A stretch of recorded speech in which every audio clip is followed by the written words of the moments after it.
Muchas gracias. Buenas tardes, ¿qué tal? Yo soy la doctora Selene Uriol. Agradezco mucho su invitación para poder iniciar con la búsqueda bibliográfica en áreas de la salud. Si bien es cierto, es un tema que nosotros lo hacemos de forma práctica, es importante reconocer en el ambiente en el que nos encontramos, sobre todo en la coyuntura actual sobre coronavirus 19 a nivel mundial y el impacto que ha tenido en el Perú. Reconocer sobre la información, cómo hemos ido manejándola, cómo hemos mostrado esta información a lo largo de estos meses a nuestros pacientes. Pues bien, como tengo entendido, nos encontramos reunidos acá personal de salud, entonces vamos a tratar de condensar este pequeño, más o menos, una especie de taller para poder entender un poquito más por qué es importante la búsqueda bibliográfica, afianzar lo que ya nos está dejando como lección la pandemia, no solamente en la parte de prevención, sino también a nosotros como profesionales, por la importancia de saber un poquito más de investigación, entender cómo la investigación nos está ayudando a nosotros en muchas, bueno, sobre todo en este tema que es desconocido, en ver la evolución de la enfermedad de COVID y de manera general, para poder aplicar algunas de estas cosas en nuestra vida personal, en nuestra vida como profesionales. Quiero iniciar con alguna de las citas de Sir William Farr, que la tasa de mortalidad es un hecho, cualquier cosa más allá de esto es una inferencia. Sir William Farr fue uno de los primeros epidemiólogos a nivel mundial, él es inglés, nació en 1806, él intervino, hizo uno de las primeras intervenciones en epidemiología y vio que la tasa de mortalidad en las personas fuera de la causalidad, en ese momento también vivían una pandemia en Gran Bretaña, donde veían que los pacientes fallecían, aquellos que estaban cerca también fallecían de cólera, tenían otro tipo de infecciones que nosotros ahora ya hemos podido entender, podemos comprender la fisiopatología, hemos podido derivar muchos de los microorganismos que actúan en muchas de las infecciones que se han presentado como pandemias, como endemias y como brotes a lo largo, digamos, de la historia de la humanidad. Es algo que se nos presenta siempre y ahora, bueno, lamentablemente es una situación con la que tenemos que lidiar. Los objetivos que hemos planteado para esta reunión es informar algunas definiciones importantes para poder reconocer, describir las principales herramientas de búsqueda, diferenciar términos en cuanto a buscadores, base de datos, porque hay mucha, digamos, hay un poco de desconocimiento y creemos a veces que es lo mismo. Y bueno, vamos a ingresar una búsqueda utilizando herramientas de búsqueda que son los términos DEX. Entonces, ahora para poder uniformizar de repente el lenguaje que vamos a utilizar, vamos a tratar de que todos podamos de alguna manera entender lo que quiero presentar el día de hoy y de repente la información que ustedes van a revisar de ahora en adelante sea más útil para ustedes, no les devore tanto tiempo, no encuentren una gran cantidad de artículos relacionados al tema que ustedes desean encontrar. Bien, el COVID en el mundo es uno de los temas que más, bueno, es el tema que se habla día a día porque notablemente hemos visto durante el transcurso de estos meses cómo ha variado tanto el tema del tratamiento, cómo han cambiado las medidas de protección desde no utilizar una mascarilla, al decir que solamente teníamos que guardar distanciamiento social, a las medidas actuales que nosotros vamos utilizando, ya hemos aprendido sobre la importancia del lavado de manos, sobre todo en el tema ahora de la pandemia, hemos afianzado algo que en salud hemos venido trabajando año tras año, haciendo campañas de lavados de manos. Hemos afianzado también el tema de que la importancia de las vacunas y sobre todo ahora en el Perú con el tema de con el caso de difteria que hemos tenido, lamentablemente con el fallecimiento de uno de los pacientes que ha tenido por simplemente no haber realizado una vacuna. Hemos visto cómo ha cambiado también la forma de enfocar el COVID, el tratamiento, cómo se utilizaron drogas experimentales durante estos primeros meses, cómo hemos visto que no han sido efectivas, lamentablemente, para poder ayudar a los pacientes a salir de cuadros complicados de insuficiencia respiratoria. Y finalmente hemos visto las complicaciones que ha tenido, que la más grande de todas ha sido la gran mortalidad que tiene el COVID, sobre todo en el Perú. Un personal de salud debe saber, aparte de todo el compromiso que tenemos nosotros con nuestros pacientes, debemos afianzar lo que nosotros podemos ser como profesionales, como personas, empatizar con el paciente, tenemos que brindar la información que sea confiable, que sea actual, de acuerdo a la población, aplicarla de acuerdo al beneficio del paciente, ver de qué fuente nosotros nos estamos guiando para dar esta información con la finalidad de no imponer algún tipo de miedo social, sino ser nosotros los que calmemos digamos, la ansiedad de la población en general con lo que nosotros vamos a brindar. Es importante que un personal de salud sepa realizar una lectura crítica de artículos, ver qué artículo de repente no tiene un modelo adecuado y tiene las medidas, bueno, las herramientas estadísticas adecuadas de acuerdo al modelo que se ha planteado. Entonces, para poder brindar esta información confiable, actual, realizar esta lectura crítica de artículos, pues indudablemente tenemos que saber qué vamos a leer, cómo hacerlo, dónde buscar, y es por eso en que radica la importancia de la búsqueda bibliográfica. El área de salud, como ustedes ya saben, y muchos deben estar involucrados con cursos, con maestrías, con temas de posgrado, sabemos que es un continuo cambio. Sabemos que la fisiopatología puede continuar la misma manera de la enfermedad, pero hay muchas cosas en las que nosotros vamos innovando. Una de ellas, por ejemplo, es una de las formas que nosotros estamos haciendo en este momento, es la teleorientación, la telesalud, teleeducación, como quieran llamarlo, que implica que un personal de salud desde un área remota, por ejemplo, de donde yo estoy, puede llegar a diferentes partes del Perú, donde se encuentre cada uno de ustedes y de alguna manera tengamos la oportunidad de compartir información de manera precisa, que tengamos una ganancia personal cada uno de nosotros. Bien, vamos a iniciar con algunas de las definiciones como se plantearon durante los objetivos. Algunas definiciones importantes es saber qué es un metabuscador, qué es una base de datos y qué es una revista indexada. Muchos de estos términos que acabo de leer no son desconocidos por ustedes. Ahora vamos a darle una definición para poder entender un poco de lo que trata. Un metabuscador, por ejemplo, es un sistema de información donde es un sistema que nos permite a nosotros encontrar las bases de datos. Ojo, un metabuscador no es una base de datos a excepción de Google. La base de datos es una colección ordenada de la información, una colección organizada. Es decir, en realidad es nuestro artículo. O sea, ¿dónde se encuentra la colección de artículos? En las bases de datos. Por ejemplo, tenemos Medline, ESCOHOTS. Finalmente tenemos lo que es una revista indexada. La revista indexada está incluida dentro de nuestra base de datos. La revista indexada incluye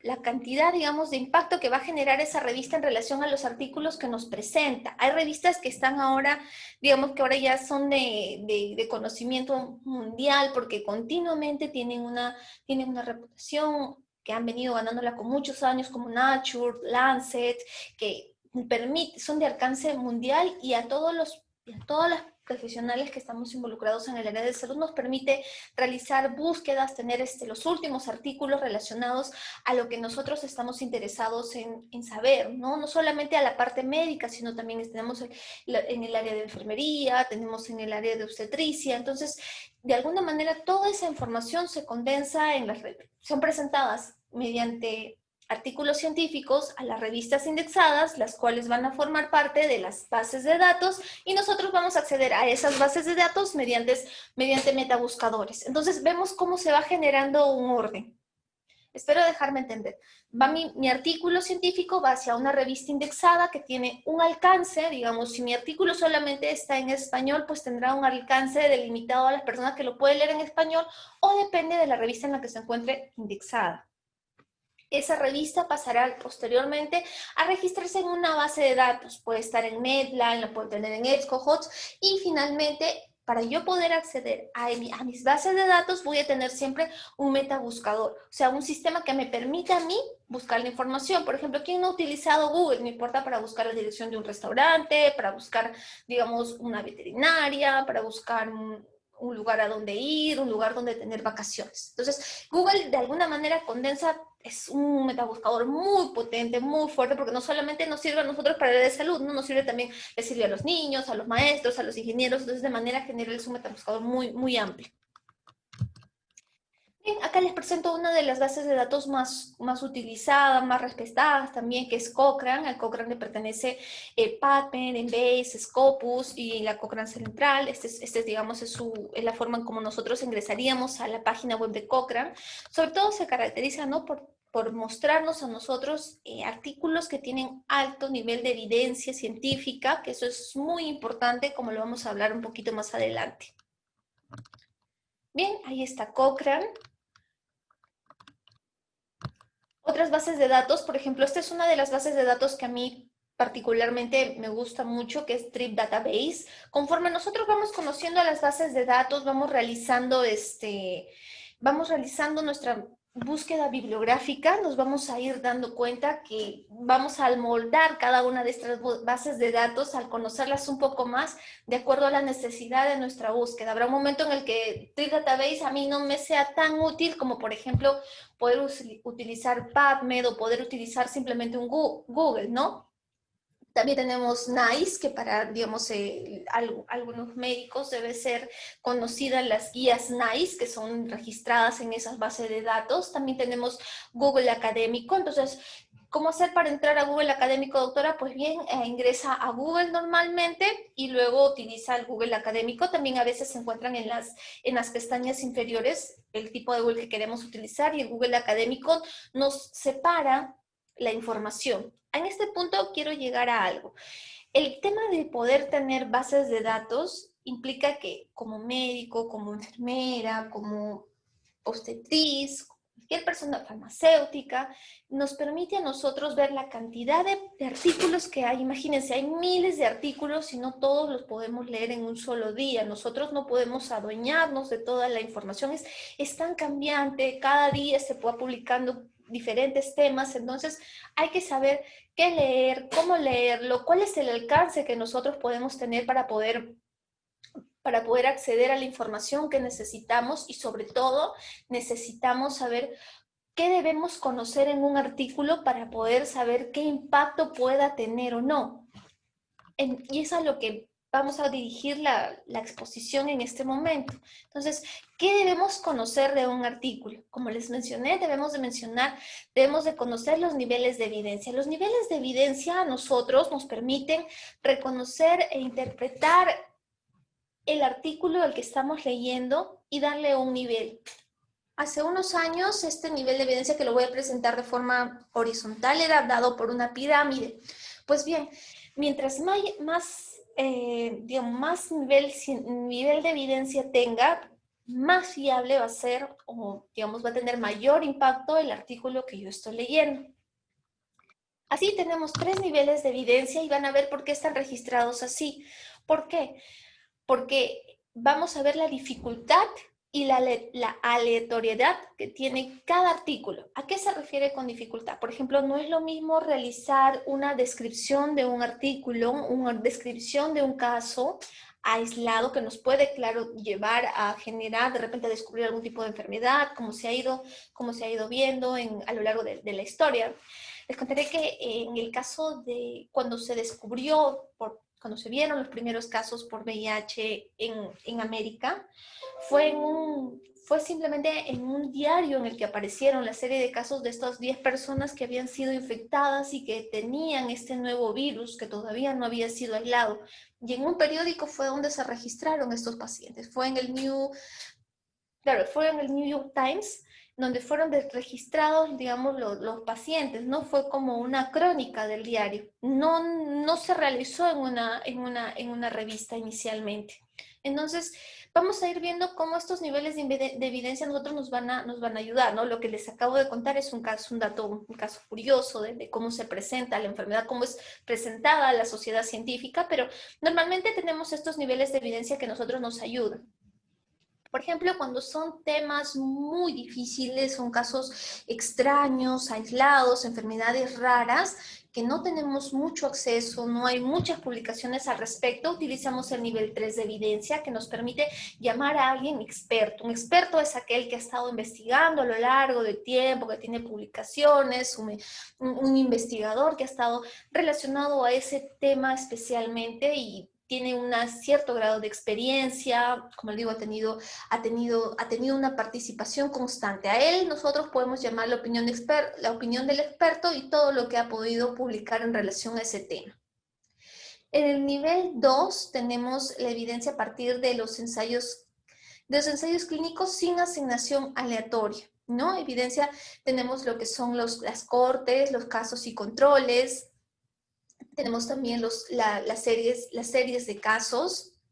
Son todos aquellos artículos, en realidad los niveles 2, que no han tenido una configuración aleatoria, son casos que se siguen retrospectivamente, más no ha habido una intervención directa. Y los nivel 1 son aquellos que han tenido una aleatoria, bueno, se ha realizado un tipo de asignación aleatoria. Por ejemplo, en el caso de las vacunas que estamos viendo ahora, pueden llegar a niveles de evidencia 1, en el cual nosotros vamos a ver que las vacunas que se están dando van a pasar a grupos de cegamiento. ¿Qué quiere decir cegamiento? Que la persona que está administrando la vacuna no sabe si está dando la vacuna o el placebo. Y eso es importante, pero sí sabe el investigador.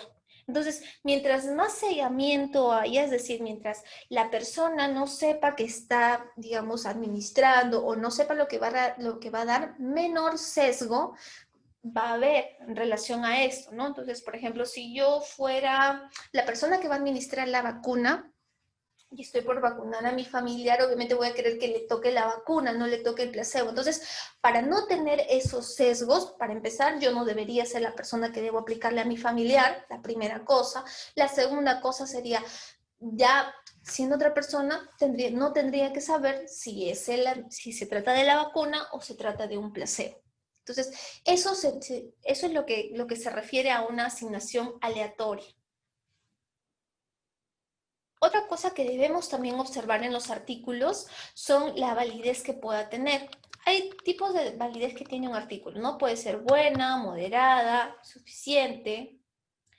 Por ejemplo, que tienen una validez interna bastante buena, que sabemos que van a ser de alto impacto solamente por el nombre. Muchas veces nos dejamos llevar hasta poder realizarle una lectura crítica. Por ejemplo, son revisiones sistemáticas, metaanálisis, ensayos clínicos. Los que tienen una validez moderada, por ejemplo, pueden ser algunas cortes, algunos casos y controles realizados. Insuficiente, por ejemplo, pueden ser algunos artículos que sean descriptivos, que solamente no sean de tan alto impacto, pero necesariamente no todos tienen una validez, doctora, insuficiente, no, porque la validez insuficiente también se refiere a que no tenga un adecuado, digamos, un adecuado diseño, ¿no? Puedo tener un artículo que sea descriptivo, de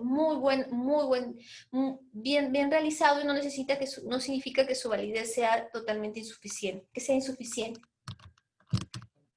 ¿Dónde buscar esta información? Pues bien, como ya les mencioné, voy a presentarles ahora algo que a nivel nacional todos tenemos disponibles. Todos conocemos lo que es el CONCITEC. Bueno, el Consenso Nacional de Ciencia y Tecnología, el CONCITEC, nos ofrece a nosotros una biblioteca virtual en la que nosotros podemos tener libre acceso. No es necesario que paguemos una suscripción o que hagamos un pago añadido. Ven, ingresamos a Google, a CONCITEC, encontramos la biblioteca virtual. Quiero que observen en la parte derecha que vamos a encontrar lo que es la biblioteca virtual, vamos a encontrar revistas científicas y vamos a encontrar el repositorio nacional que se llama Alicia. En Alicia lo que nosotros vamos a encontrar ya van a ser tesis, vamos a encontrar algunos trabajos realizados por científicos, investigadores. Dentro de las revistas científicas que nos proporciona el CONCITEC para poder ingresar de manera gratuita, limitada, tenemos el ARTINDEX, que es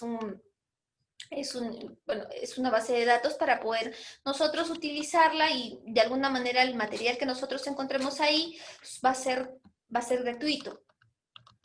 También tenemos lo que es Cielo, que es otra, también es una revista que se encuentra indexada. El material de Cielo también es gratuito. Y tenemos la información de las universidades. Por ejemplo, acá tenemos de la Universidad Peruana Cayetano Heredia, tenemos también la forma en cómo ingresar. La universidad nos deja, digamos, todavía nos proporciona la posibilidad de ingresar a su biblioteca virtual. En su biblioteca virtual nosotros vamos a poder tener acceso libre. Algunas universidades comparten estas bases de acceso libre en lo que podemos navegar, podemos encontrar artículos que que no tengan algún costo. Bien, para iniciar una búsqueda nosotros tenemos que saber qué es lo que estamos buscando, qué es lo que nosotros queremos encontrar, qué es lo que queremos o esperamos del artículo. Entonces, vamos a iniciar una búsqueda de la manera, digamos, de una manera ordenada. Les voy a presentar una pregunta que se llama la pregunta PICO, que nos va a resumir lo que queremos buscar de acuerdo de acuerdo a lo que estamos necesitando. La P significa paciente, puede ser población o el problema. La I es la intervención que nosotros queremos buscar. Si es que vamos a asumir un factor de riesgo, una prueba diagnóstica. La C es el control o la comparación. Y la O es el outcome, que es el desenlace, la mortalidad, los eventos adversos. Vamos con un ejemplo. Por ejemplo, antes de delimitar que el tabaco era lo que proporcionaba lo que nos generaba un cáncer de pulmón a las personas, se realizó una corte y dentro de esas personas se encontraron que en realidad las personas que se había medido la intervención, acá vamos a la intervención, de que era que todas tomaban café. Entonces, la inferencia había sido que las personas que tomaban café tenían cáncer de pulmón, pero cuando se empezó a ver de manera retrospectiva, o sea, miramos hacia atrás a todas las personas que tomaban café, todos fumaban dentro de ese artículo. Entonces, mi paciente, ya vamos a cambiarlo, va a ser la población en general. Ahí ya tenemos la P delimitada. La intervención, ¿cuál va a ser? ¿A qué están expuestos los pacientes? A fumar cigarrillos o no. ¿Con quién los voy a comparar? Con las personas que no fuman, pero que tomen café. Por ejemplo, ellos fuman, toman café y los otros solamente toman café. ¿Y cuál va a ser mi resultado? El desenlace. No, en este caso no voy a medir mortalidad, sino voy a medir que desarrolle cáncer de pulmón. Entonces, los pacientes que desarrollaron cáncer de pulmón que fueron vistos hacia adelante, vimos que eran los pacientes que justamente los que fumaban. Entonces, podemos como esta pregunta pico va de alguna manera, se va moldando a lo que nosotros deseamos buscar o que esperamos del artículo que vamos a leer. Bien, es bastante sabido, por ejemplo, que Trip Database, por eso me gusta mucho, porque nos da ya la posibilidad de tener la pregunta pico. De frente nos arroja qué población nosotros queremos buscar, qué intervención se está realizando, cuál es la comparación que queremos buscar y finalmente el outcome, ¿no? Acá está traducido a español que está como salida, pero en realidad es el outcome, el desenlace que quiero encontrar. Justo ahí lo estamos describiendo, dice interés, resultado, por ejemplo, la mortalidad. Hasta acá, digamos, hemos presentado de manera general, ¿no? Como les había comentado, es importante de repente tener un poquito más de tiempo para realizar esta clase de charlas para poder, de alguna manera, ayudar un poquito más, sea un poco más beneficioso de repente si fuera en tiempo, ¿no? Viendo mi pantalla y cuando lo vamos realizando y que ustedes también lo puedan realizar al mismo tiempo. Inicialmente les hablé que si nosotros tenemos un motor, digamos, utilizamos Google para buscar información o queremos tener información respecto o conseguir algún tipo de artículo, vamos a darnos cuenta de algo que es bien complicado, ¿no? Poder llenar, digamos, todo el tiempo que tenemos en el día, que pueden ser fuera del horario laboral, que podamos darle a tener esta clase de lecturas, 2 horas, 1 hora, y cuando uno se pone a buscar encuentra 300.000 resultados, 250.000 resultados, y no tiene el tiempo para poder examinar cada uno de ellos, existen términos de búsqueda, es decir, para la comunidad científica en general le colocamos un nombre. ¿Cómo vamos a determinar que es ese término, el que yo estoy utilizando, lo utilicen los demás y sea utilizado en las bueno, en los diferentes estudios que deseamos leer. Entonces, algo que nos ayuda a delimitar nuestra búsqueda son los términos DEX. Pero nosotros también tenemos que ayudar a dichos términos a utilizarlos. Entonces, vamos a ingresar términos DEX en Google y al utilizar los términos DEX vamos a ir a la página de los descriptores en ciencia de salud. Bien, entonces al ingresar a la página de los descriptores de ciencia de la salud tenemos los DEX y los MESH. Esta página está en portugués, pero vamos a utilizarla. Vamos a buscar cualquier término en la parte de abajo. Miren, yo he ingresado, si ven la flechita, he ingresado la palabra coronavirus. Vamos a ver qué me va a arrojar. Miren, ¿cuántos resultados? Tengo 20 resultados para el término coronavirus. Bien, recordemos que coronavirus son una familia de virus, entonces voy a tener descriptores en portugués que ya me hablan de alfa coronavirus, coronavirus 1, 512, HKU10. Entonces, yo estoy buscando sobre COVID en realidad, no estoy buscando los coronavirus en general. Entonces, vamos a delimitar nuestro término de búsqueda. Este término es inicial, es un término general para yo poder hacer mi búsqueda, empezar a hacer mi búsqueda bibliográfica. Bien, vamos a ver acá. Ahora, bueno, voy a tratar de que sea más dirigida mi búsqueda y voy a colocar la palabra COVID-19. Vamos a ver qué me aparece. Perfecto, acabo de buscar COVID-19 y ya ¿cuántas búsquedas tengo? Ninguna, solamente tengo una. Entonces, cuando yo quiero buscar coronavirus, ¿cómo lo voy a encontrar? En portugués, infecções por coronavirus, en inglés, coronavirus infections, y en español, infecciones por coronavirus. También tenemos diferentes idiomas, es decir, de acuerdo a los idiomas que ustedes manejen, pueden tener los términos DEX para poder acceder a la información en relación a ese término o al tema que ustedes desean averiguar. Los términos DEX son muy importantes porque son los mismos términos DEX o MESH que nosotros utilizamos en nuestras bases de datos como buscadores. Ahora vamos a realizar una pequeña búsqueda. ¿Ok? Entonces ya sabemos cómo se busca coronavirus. Ahora vamos a ingresar a PubMed para poder hacer una búsqueda. Si yo solamente coloco coronavirus, miren cuántos resultados en relación a coronavirus, y ya vimos que es un término muy general, es un término que a nosotros nos está, digamos, nos está englobando todos los coronavirus que han podido ver, y encontramos en PubMed que hay 64.371 resultados. Ok, si yo no hubiera consultado mis términos DEX o mis términos MESH, vamos a ver que tengo que elegir entre estos 64.371 resultados y solamente tengo 2 horas. No es, digamos, no es algo muy efectivo, que digo, no es algo muy efectivo. En cambio, si utilizo ya el término DEX, que es Coronavirus Infection, vamos a ver cuánto ha bajado la cantidad de artículos que nosotros vamos a leer o que nosotros podemos encontrar. Ahora tenemos 52.268 resultados. Fíjense siempre en la flechita en rojo que les he colocado. Entonces, con Coronavirus Infection, utilizando una palabra clave, la palabra con la que nosotros nos vamos a referir o vamos a buscar al COVID-19 es coronavirus infection. Aplicando a eso, como ya vimos en los términos DEX, tenemos 52.268 resultados. Y aplicando solamente colocando la palabra coronavirus, tenemos 64.371. O sea, ¿cuánto hemos depurado de información que nosotros de alguna manera no la requerimos? No queremos esa información de todos los coronavirus, sino solamente queremos COVID-19. Entonces, al tener solamente COVID-19, tenemos lo que es, tenemos 12.000 términos menos que nos estamos, 12.000 artículos menos que nos estamos, digamos, de alguna manera estamos depurando para no poder incluirlos en lo que deseamos buscar. Bien, ahora voy a ser un poquito más específica. Quiero buscar tratamiento. Entonces, para la palabra tratamiento voy a anexarle un término. Voy a buscar coronavirus y tratamiento. Entonces, voy a colocar coronavirus infection y tratamiento.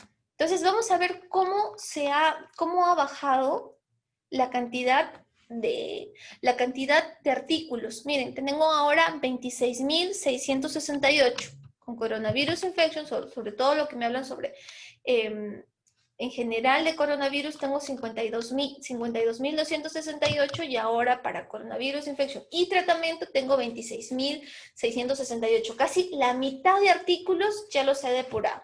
Si ustedes observan en la parte derecha de su pantalla, van a ver que va a encontrar, que ahí sale un gráfico, si lo ven, que dice 1956 hasta el 2021, que son los resultados por años. Este panel a nosotros nos permite hacer una búsqueda más efectiva sobre lo que queremos, sobre lo que vamos a realizar. Por ejemplo, si yo le doy clic a lo que es quiero que sea un texto completo gratis, o sea, que incluya la palabra coronavirus infection y tratamiento, o sea, infección por coronavirus y tratamiento, quiero que tenga un texto completo y quiero que sea gratis, ¿no? Un texto completo gratis y también le vamos a colocar que sea un ensayo clínico, porque vimos el nivel de evidencia alto, que es el tipo 1, queremos que sea de ese nivel, que tenga unos datos asociados, es decir, que tenga datos que se puedan asociar a dichos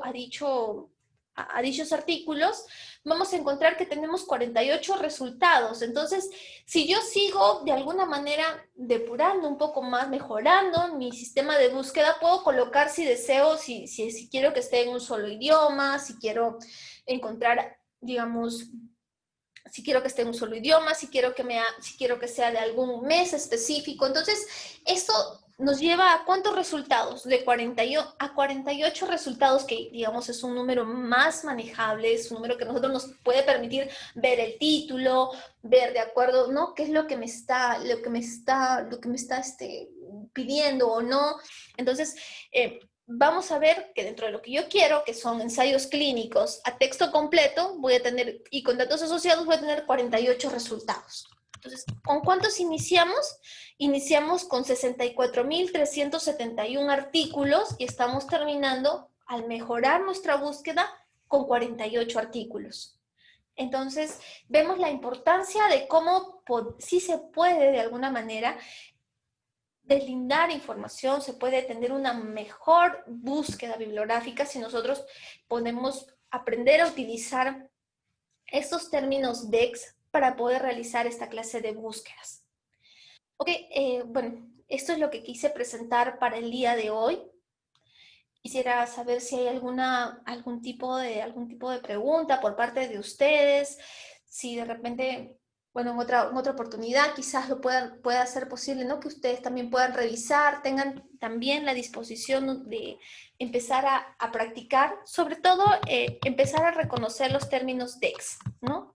Ingresar a buscar los términos DEX en Google, entramos a esta página, a los términos DEX y MESH, y empezamos a ver a tener una idea de cómo es el nombre en el que nosotros vamos a buscar las palabras claves, los keywords que vamos a utilizar para poder referirnos a algo, ¿no? Ahora hemos visto cómo coronavirus fue un término general en esta búsqueda, fueron 20 resultados, pero yo quería buscar sobre COVID-19, entonces busqué COVID-19 y cuál era su nombre en realidad. Bueno, en inglés era coronavirus infection y en español es infecciones por coronavirus. Entonces, al tener ya una idea de cómo era el nombre general, realicé mi búsqueda por saber nada más cuántos artículos yo podía depurar, coloqué la palabra coronavirus, me aparecieron 64.371 artículos, empleé mi término MESH y fueron 52.268, o sea, hice una depuración bastante importante de 12.000 artículos. Después yo quería saber sobre el tratamiento, llegué sobre tratamiento, seguí con coronavirus y tratamiento, entonces bajé a 26.000, es decir, la mitad de la búsqueda anterior. Y finalmente de ellos yo quería los que estén a texto completo, quería que tenga datos asociados, quería que sea un ensayo clínico y finalmente terminé con 48 artículos. Entonces, así yo puedo manejar información y esta información, como ya hemos visto también sobre los niveles de evidencia, puede ser de alguna manera más oportuna, puede ser el mejor nivel de evidencia y Si se trata de algún artículo para parte de intervención, pues bien, puede ayudar y va a permitir al médico, sobre todo, llegar a una intervención adecuada, oportuna, y a todo el personal de salud, sobre todo, tener una información adecuada al tiempo, a la población en la que nosotros nos estamos manejando, y sobre todo confiable, porque muchos de los problemas que se generan en nuestra población es el desconocimiento, que la información llega mal al paciente, porque bueno, él no tiene por qué necesariamente conocer todos los términos que nosotros sí hemos estado aplicando a lo largo de esta charla, pero vamos a darnos cuenta que sí es importante. Es importante conocerlos, es importante saber cómo se utilizan, sobre todo porque mucha de esta información que ellos manejan viene de cadenas de WhatsApp, que no sabemos dónde empiezan, historias de las redes sociales, Facebook.